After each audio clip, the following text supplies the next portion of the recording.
ज्या उद्धवजी ठाकरे साहेबांना घरात बसून काम करतात असा आरोप केला जातो, जे गावभर फिरून सुद्धा तुमच्या राज्यात किती मृत्यू होतात याचं उत्तर तुम्ही दिलं पाहिजे. एकीकडे बोल घेवड्या शोभास घोषणा, आपला दवाखाना, 5 लाख रुपयापर्यंत सर्वसामान्य माणसाला उपचार, अशा घोषणा केल्या जातात आणि साधी पॅरासिटामॉल गोळी सुद्धा किंवा हॉस्पिटलमध्ये भेटत नाही. माझ्याकडे पावत्या उपस्थित सर्व पत्रकार बांधवांनो, नांदेडच्या शासकीय वैद्यकीय महाविद्यालयात ज्या पद्धतीनं मागच्या आठवड्याभरात मृत्यूचे दर वाढलेले आहेत आणि मग याच्यावर संपूर्ण महाराष्ट्रात नव्हे तर देशात चर्चा सुरू झालेली आहे. आणि ज्यावेळेस नांदेडचा विषय निघाला, मग संभाजीनगर, मग नागपूर, मी तर म्हणेल महाराष्ट्राची आरोग्य व्यवस्था ही व्हेंटिलेटरवर आहे. काल इथं काही मंत्री, या खात्याचे मंत्री, वैद्यकीय शिक्षण मंत्री येऊन गेले आणि त्यांनी केलेलं निवेदन हे धांदात खोटं आहे. मुख्यमंत्र्यांनी केलेलं निवेदन सुद्धा पूर्णपणे खोटं आहे. मी सांगेल, कोविडच्या काळात सुद्धा या नांदेडमध्ये एका दिवसात एवढे मृत्यू झाले नव्हते. ज्या उद्धवजी ठाकरे साहेबांना घरात बसून काम करतात असा आरोप केला जातो, जे गावभर फिरून सुद्धा तुमच्या राज्यात किती मृत्यू होतात याचं उत्तर तुम्ही दिलं पाहिजे. कळव्याचं झालं, नांदेडचं झालं, तुम्ही किती गावात अशा पद्धतीनं मृत्यू होण्याची वाट बघताय.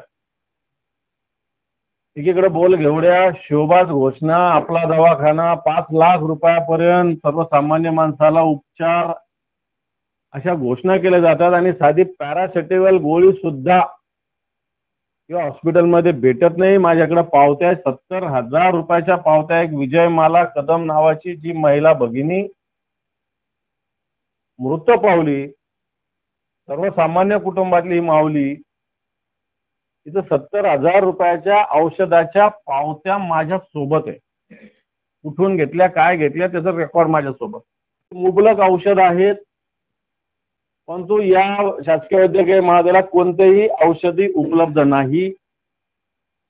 मागच्या वर्षाची आणि या वर्षाची औषधाची हापकींकडे मागणी करून पैसे भरून सुद्धा या शासकीय वैद्यकीय महाविद्यालयालाच नव्हे तर महाराष्ट्रातल्या अनेक हॉस्पिटलला कोणत्याही प्रकारचे औषधी प्राप्त झाली नाही. याला मला असं वाटतं आरोग्य खात्यातील, वैद्यकीय शिक्षण खात्यातील जे झारीतले शुक्राचार्य आहे, टक्केवारीसाठी अडून बसलेले लोक आहेत या महाराष्ट्राच्या सरकारमधले, आरोग्य व्यवस्थेतले.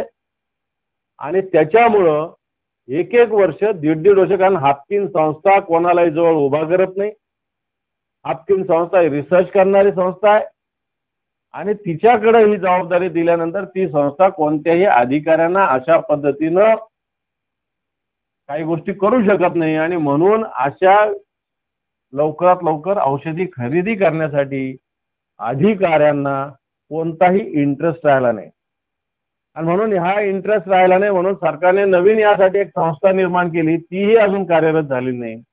परिणामी महाराष्ट्रातल्या सगळ्या प्रकारच्या हॉस्पिटलमध्ये, भले शासकीय वैद्यकीय शिक्षण विभागाचे असेल तर सार्वजनिक आरोग्याचे असेल, आताच्या घडीला औषधी नाही, अशा प्रकारची स्थिती या महाराष्ट्रात निर्माण झालेली आहे. अतिशय कमी आहे. नांदेडचा जर विचार केला तर 500 रुग्णाची कॅपॅसिटी असताना तिथं 1000 रुग्ण आहेत आणि 1000 रुग्ण असताना जो स्टाफ आवश्यक आहे,